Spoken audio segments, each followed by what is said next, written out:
Uttar Pradesh ATS द्वारा गिरफ्तार किया गया धर्मांतरण गिरोह का मास्टरमाइंड छांगुर पीर भले ही जेल में सलाखों के पीछे हो, लेकिन उसका कट्टरपंथी नेटवर्क अब भी सक्रिय है। यह हैरान कर देने वाला मामला हम आपको बता रहे हैं। और अब इस गिरोह के निशाने पर वे हिंदू लड़कियां हैं, उसकी चालों से बच निकली जो घर वापसी कर वापस सनातन में लौट आई हैं। इन पीड़िताओं ने एक प्रेस कॉन्फ्रेंस की और प्रेस कॉन्फ्रेंस में सनसनीखेज खुलासा किया।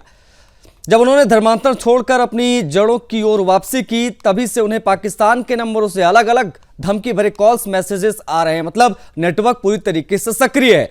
धमकियों में उन्हें दोबारा इस्लाम कबूल करने के लिए मजबूर किया जा रहा है और मना करने पर जान से मारने तक की धमकियां दी जा रही है और परिवार को खत्म करने की धमकियां लगातार दी जा रही है। अब अंदाजा लगाइए, हिंदुस्तान से नहीं पाकिस्तान से भी कॉल्स आ रही हैं। लगातार इन पीड़िताओं को धमकियां दी जा रही हैं जो छांगुर पीर के चंगुल से निकल आई, लेकिन उनको लगातार जान से मारने की धमकियां मिल रही हैं। कुछ प्रतिक्रियाएं आई हैं इन पीड़िताओं की, पहले वो सुना देते हैं आपको।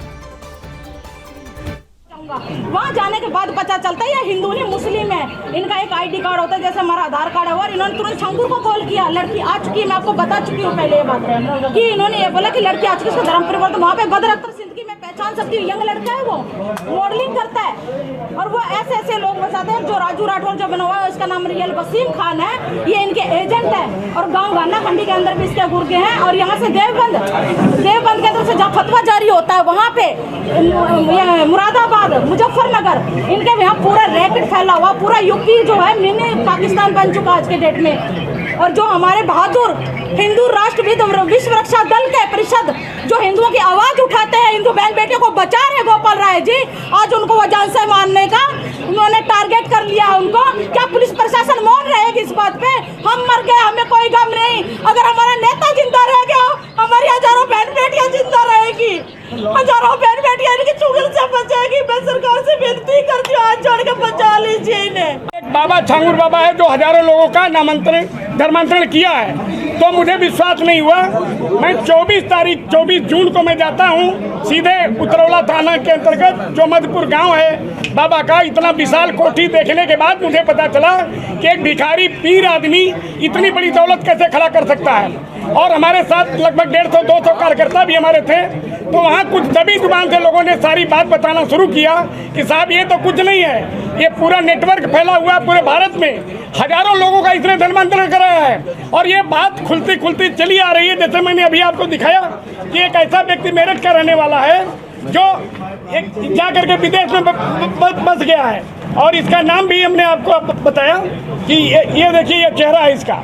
ये तो जो पीड़िताएं छांगुर पीर के चंगुल से बाहर निकल आईं, तो वापस उन्होंने घर वापसी की, उनको जान से मारने की धमकियां दी जा रही हैं, उनको अलग अलग नंबर से कॉल्स आ रही हैं।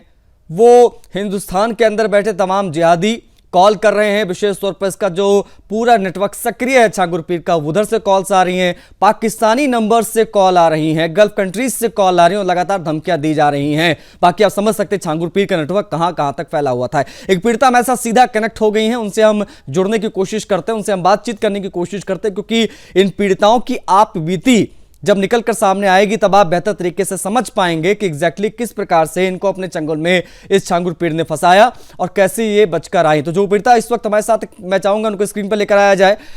मैम जरा बताइए आपकी आप बीती क्या रही छांगुर पीर से संबंधित, किस प्रकार से आप बचकर निकलने में कामयाब हो पाई हैं? आज चूंकि हमसे आप बातचीत कर रही हैं, एक चीज ये, दूसरी चीज ये कि आज आप सुदर्शन न्यूज से जुड़ी हुई हैं, तो प्लीज बताइए कि किस प्रकार से आपको धमकियां मिल रही हैं घर वापसी के बाद।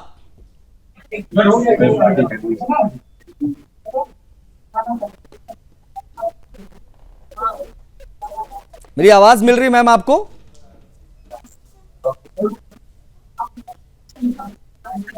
क्या मेरी आवाज मिल रही है आपको? आवाज नहीं जा पा रही, लेकिन बता दें आपको, पीड़िता हमारे साथ लाइव कनेक्ट हो रही है।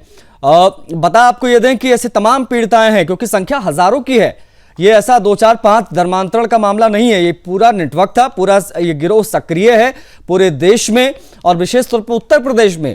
उन मुस्लिम बेल्ट्स में आप जाएंगे, वहां पर इसके गुर्गे आपको सक्रिय दिखाई दे जाएंगे। अभी तो कुछ गिरफ्तारियां हुई हैं, लेकिन इसकी पूरी आप कह सकते हैं सर्जरी की आवश्यकता है, क्योंकि बड़े पैमाने पर इसके लोग कनेक्ट थे। आप अब जैसा कि भी आप इस प्रेस कॉन्फ्रेंस में उस पीड़िता को सुन रहे थे, उसने बताया कि ये मुजफ्फरनगर की बात कर लीजिए, मुरादाबाद की बात कर लीजिए, आप दिल्ली की बात कर लीजिए, फरीदाबाद की बात कर लीजिए, नूह से लेकर उतरौला तक हर तरफ जो है इनका पूरा नेटवर्क काम कर रहा था।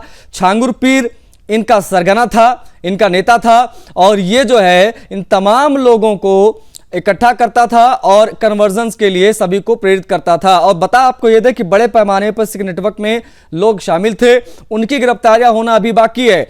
ये जो जलालुद्दीन और छांगुर पीर था वो गिरफ्तार हो गया, वो सलाखों के पीछे, एटीएस ने उससे पूछताछ भी की, तमाम चीजें निकलकर सामने आ रही। लेकिन जो धमकियां आ रही हैं वो हैरान करती हैं।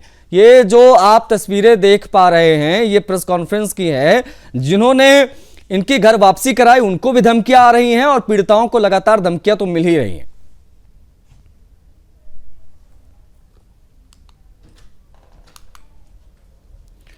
पाक नंबरों से किस प्रकार से धमकियां आ रही हैं वो आप समझ सकते हैं। पीड़िताओं ने प्रेस कॉन्फ्रेंस किया, सनसनीखेज खुलासा किया। धर्मांतर छोड़कर अपनी जड़ों की ओर जब ये वापस आई तो इनको वापस इस्लाम कबूलने की धमकियां दी जा रही हैं। बाकी आप समझ सकते हैं कि मामला कितना गंभीर और कितना संवेदनशील है। बेहद हैरान कर देने वाली यह खबर इस समय की, पाक नंबरों से भी इन पीड़िताओं को धमकियां मिल रही हैं।